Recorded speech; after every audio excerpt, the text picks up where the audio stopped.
بسم اللہ الرحمن الرحیم۔ السلام علیکم یا ایھا الطلباء، بارک اللہ فی علمکم،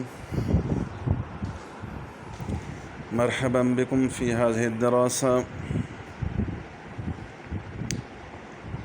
اليوم يوم الاثنين، وقد درسنا بعد الأمس عن يوم السبت التمارين لهذا الدرس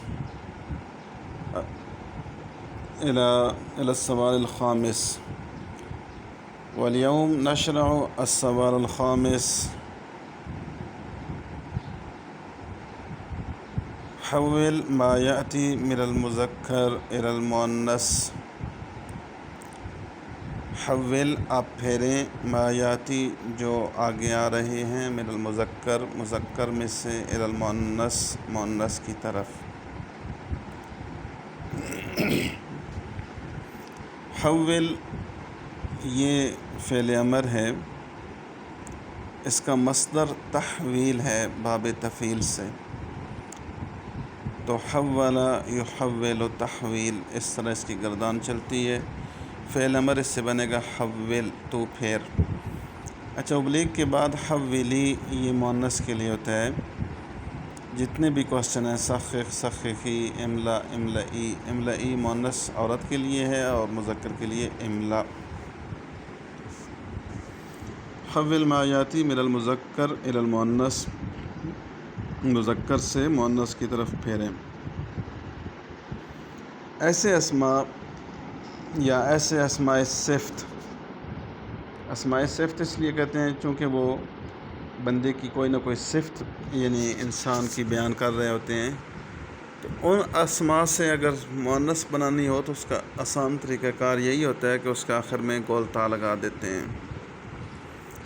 اب یہ جتنے بھی اسماء ہیں اگر آپ اس کے اندر غور کریں تو یہ مؤنث اسماء صفت ہیں، یعنی استاذ، سید، طالب، مہندس، یہ کسی بندے کی صفت ہے۔ استاذ یعنی پڑھانے والا، یا ٹیچر ایک انسان کی صفت ہے۔ سید سردار، تو ظاہر ہے وہ بھی انسانوں میں سردار ہوتے ہیں، انسان کی صفت ہے۔ طالب یہ بھی انسان کی صفت ہے۔ تو ایسے جو بھی اسماء آئیں گے جو کسی انسان کی صفت بیان کر رہے ہوں تو اس کے آخر میں گول تا لگنے سے وہ اسم مؤنث بن جاتا ہے۔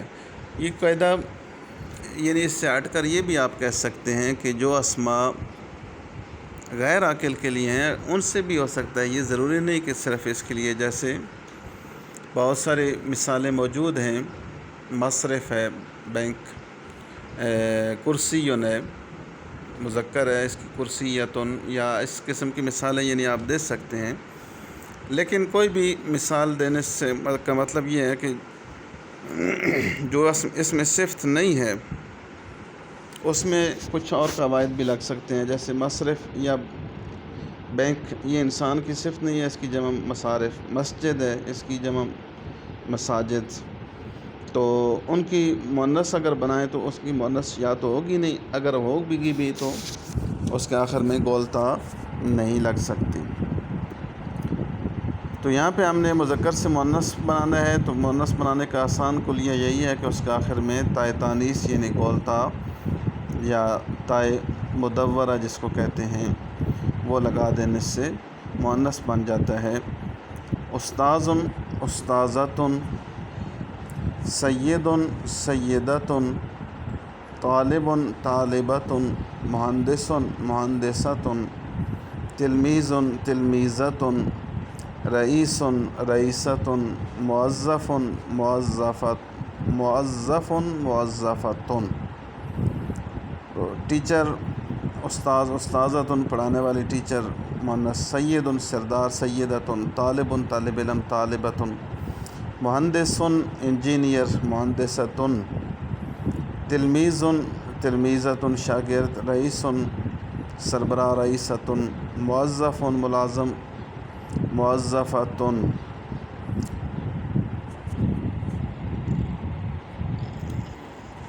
دوسرا کوشچن ہے جی، قد وردت جموع فی الدرس، کوشچن نمبر 6۔ کہ سبق کے اندر بہت ساری جمع کے الفاظ آئے ہیں. استخرج خمسۃ منہا، ان میں سے 5 نکالیں. ثم ردہا الی اوزانہا، اور پھر ان کا اپنا جو وزن ہے اس کے اوپر اس کو بتائیں. 5 وزن نکالنے ہیں جمع کے. چونکہ عربی کے اندر جو جمع ہے اس کے مخصوص اوزان ہوتے ہیں، خاص کر جو جمع مکسر ہے، تو ان اوزان میں سے ڈفرینس اوزان پہ آئیں گے. ہم دیکھتے ہیں حسن احد الطلاب، طالب کی جمع طلاب آئی ہے. فعال کے وزن پہ یہ جمع ہے، طلاب بر وزن فعال. آگے جی نظام البنوک، بنک کی جمع بنوک، فعال کی جمع فعول، فعول کا وزن ہے، بنوک بر وزن فعول. اچھا آگے ہے جی انظارنا، انظار نظر کی جمع انظار، افعال. اسی طرح شؤون، یہ فعول کے وزن پہ، جس طرح اوپر بنوک آ گیا ہے شؤوننا. فی مصرف من المصارف، لائن نمبر 5 پہ، مصارف مفاعل، یہ جمع کا وزن ہے. جیسے مسجد کی جمع مساجد، عموماً اس میں ظرف کے جو اوزان ہیں ان کی جمع اسی وزن پہ آتی ہے، مفاعل کے وزن پہ. آگے ہے جی مہندسن فی السعودیہ خیس لارسال النقود، نقد کی جمع نقود، فعول بنوک، یہ ایک ہی وزن فعول کے وزن پہ آ رہا ہے. وذالک من اکبر فوائد، فوائد فائدۃ ان کی جمع ہے، فاعلۃ ان کی جمع فواعل، فوائد فواعل. انواع، نوع ان کی جمع انواع، فعل ان کی جمع افعال. تو اس طرح یعنی یہ 6-7 وزن بتا دیے ہیں. طلاب فعال، بنوک فعول، اور انظار افعال، مصارف مفاعل، اس کے علاوہ نقود فعول، فوائد فواعل.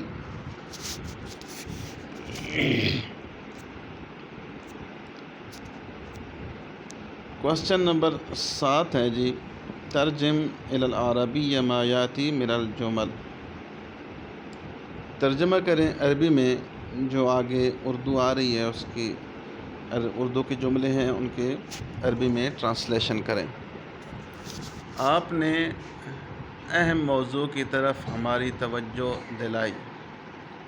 قد لفت، تو نے پھیرا انظارنا ہماری توجہ کو، یا قد لفت توجہاتنا، ہماری توجہات کو تو نے پھیرا.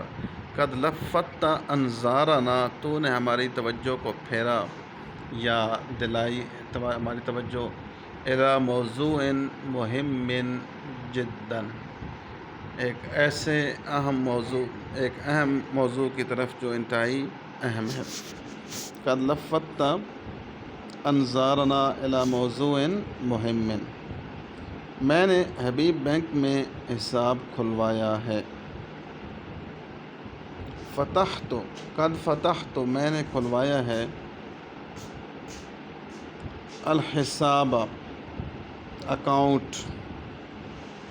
فی المصرف المحدود الحبیب، یا فی المصرف الحبیب المحدود، حبیب بینک لمیٹڈ کے اندر میں نے حساب کھلوایا ہے. قد فتحت الحساب فی المصرف الحبیب المحدود. آپ کا پیسہ کرنٹ اکاؤنٹ میں ہے یا سیونگ اکاؤنٹ میں ہے؟ آپ کا پیسہ حل فلوسوں کا فی حساب التوفیر ام فی حساب الجاری. حساب الجاری اس سے مراد کرنٹ اکاؤنٹ، اور حساب التوفیر اس سے مراد سیونگ اکاؤنٹ ہے. تو آپ کا پیسہ کس میں ہے؟ حل فلوسوں کا حل نقودوں کا، کیا آپ کی نقدی فی حساب الجاری وہ کرنٹ اکاؤنٹ میں ہے، ام فی حساب التوفیر یا کہ سیونگ اکاؤنٹ میں ہے؟ اسٹیٹ بینک کی اجازت کے بغیر کوئی بینک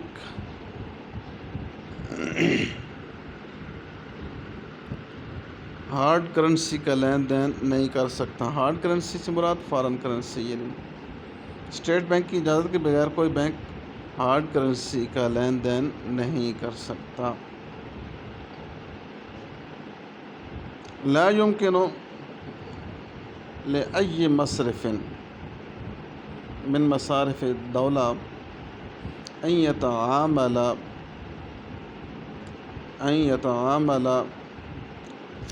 بالشيكة الصعبة بدون إذن مصرف الدولة۔ لا يمكن، یہ ممکن نہیں ہے، لأي مصرف کسی بھی بینک کے لیے، ان یتعامل کہ وہ لین دین کرے، فی بالشیکۃ الصعبہ ہارڈ کرنسی میں، بدون اذن مصرف الدولہ اسٹیٹ بینک کی اجازت کے بغیر۔ بینک سے کس طرح رقم نکلوائی جا سکتی ہے؟ کیف یستصحب النقود من البنک من المصرف، یا کیف یمکن سحب النقود، یعنی رقم کا نکلوانا کیسے ممکن ہے من المصرف بینک سے۔ تو دونوں طرح یہ جملہ آپ ٹرانسلیٹ کر سکتے ہیں۔ پہلا ہے کیف یستصحب النقود، رقم کیسے نکلوائی جا سکتی ہے، من المصرف بینک سے۔ دوسرا ہے کیف یمکن سحب النقود، نقدی کا نکالنا کیسے ممکن ہے، من المصرف بینک سے۔ قد تمت هذا الدرس اليوم، وسندرس إن شاء الله بالغد في هذه الدراسة الدرس الآتي عن محمد صلى الله عليه وآله وسلم. فعليكم أن تكتبوا هذه التمارين على كراساتكم واحفظوا جيدا، وسنلتقي بالغد إن شاء الله في هذه الدراسة، والسلام عليكم ورحمة الله وبركاته.